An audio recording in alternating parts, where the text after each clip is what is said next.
Y siguiendo con la clase de jóvenes de la atmósfera, vamos a ver en este segundo video la composición de qué? De la estructura de la atmósfera, de acuerdo a su composición, sus características, que cuando hablamos de compresibilidad, cuando hablamos de movilidad, acerca de las capas o las 5 capas de la atmósfera, cuál es troposfera, estratosfera, y dentro de la estratosfera, la tropopausa, de ahí de la mesósfera, termósfera o ionosfera, y la última, exósfera. También vamos a ver las precipitaciones, que está dentro que el viento, el arco iris, las auras, que es el tiempo atmosférico, y por último vamos a ver el efecto nocivo y la contaminación. Pero antes de ello vamos a hablar o vamos a hacer un recordáis acerca de la atmósfera. ¿Qué es la atmósfera? Te puedo preguntar. Es la capa que envuelve a la Tierra. Es decir, gracias a la atmósfera, jóvenes, el ser humano y todos los seres vivos tenemos que la condición de respirar. ¿Solamente sirve eso la atmósfera? No, también sirve para que nos protege de los rayos solares, o mejor dicho, de la radiación. Es decir, los rayos ultravioletas que vienen del sol, ¿verdad? ¿Solamente eso?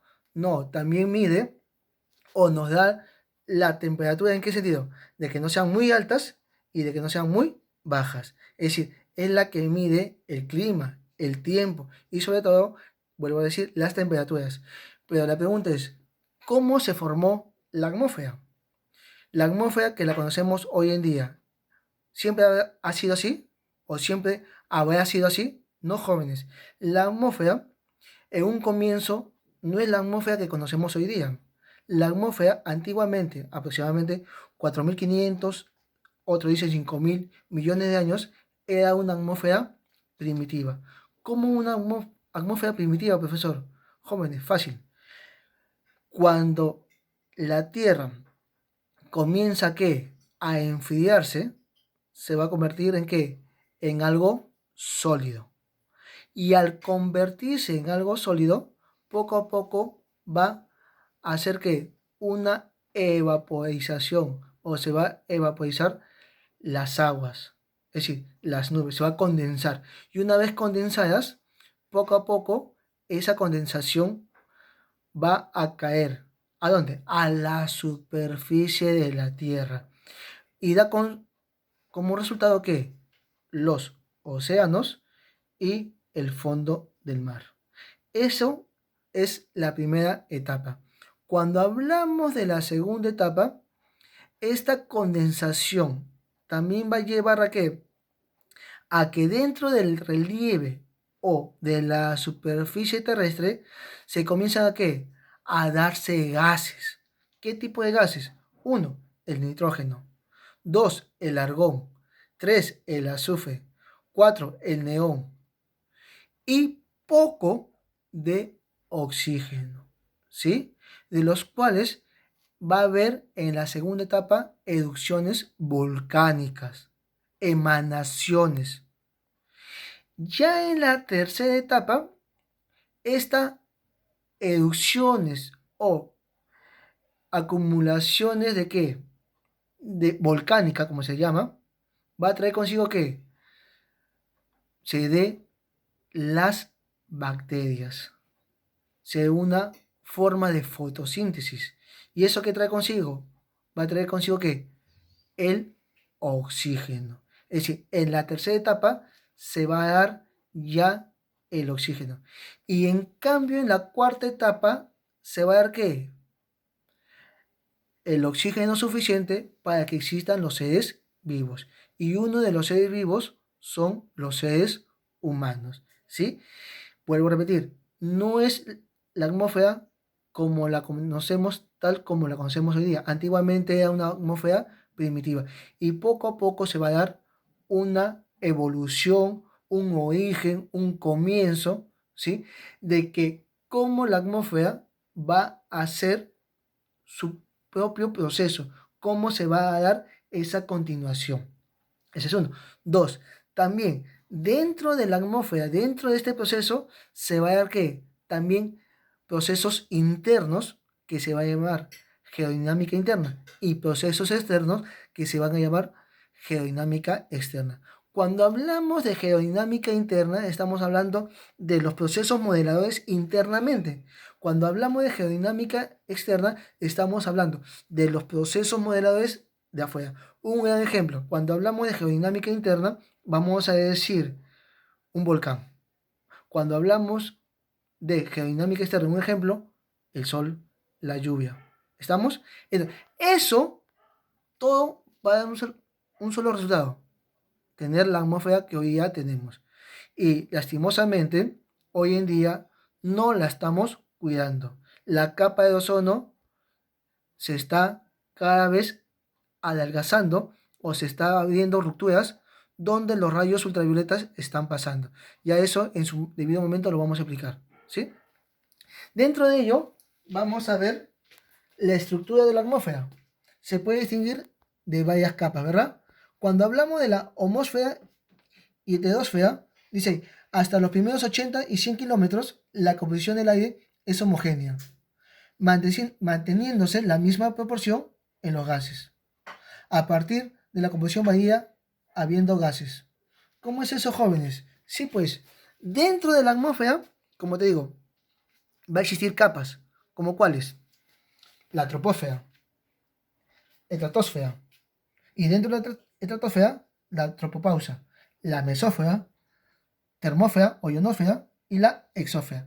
Cuando hablamos de homósfera y heterosfera, significa que es en la composición o qué gases van a traer como resultado la atmósfera como la conocemos. Vuelvo a repetir, la homosfera y heterosfera son procesos que se van a dar. Es decir, cuando hablamos de procesos, los gases que se van a dar, ¿como cuáles? Vuelvo a decir, el argón, otro gas, azufre, otro gas, nitrógeno, otro gas, carbono o dióxido de carbono, y por último el oxígeno, que alguno dice es el 80.1, otro dice el 75. De una u otra forma, el oxígeno es el gas que existe o que envuelve la superficie de la Tierra y hay en abundancia, ¿verdad?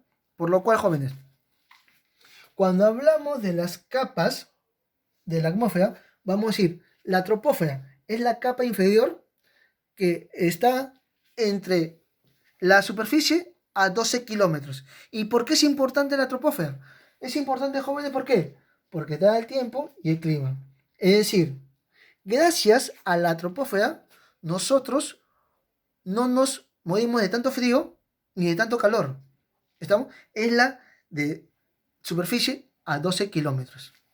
Cuando hablamos de la estratosfera, está dentro de los 50 a 70 kilómetros. Es decir, en la segunda. Y dentro de ella, ¿qué se encuentra?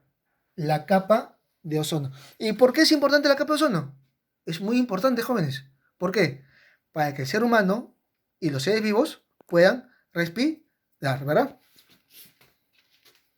Dentro de la estratosfera está la tropopausa. ¿Por qué es importante? Es la transición o la capa entre la troposfera y la estratosfera. ¿Sí? Y dentro de ella se encuentran los polos y el ecuador, ¿verdad?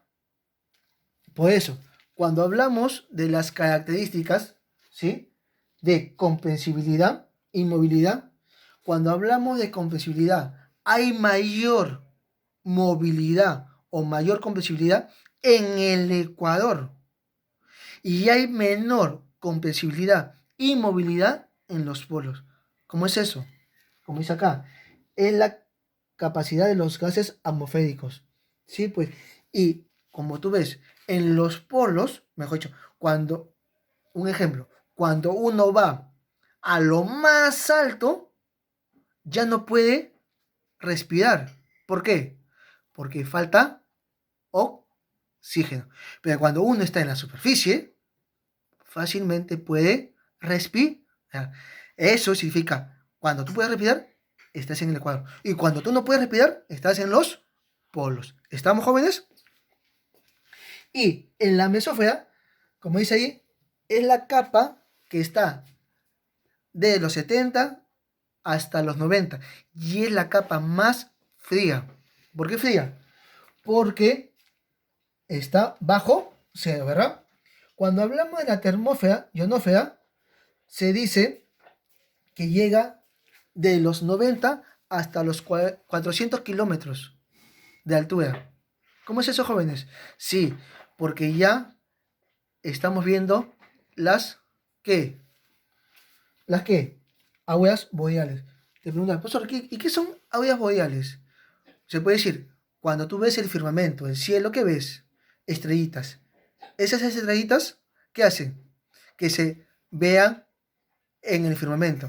Pero esas estrellitas o esas luces blancas son, puede ser rocas que están en el espacio, ¿sí? Meteoritos y demás. Esos son, como dice acá, auroras boreales.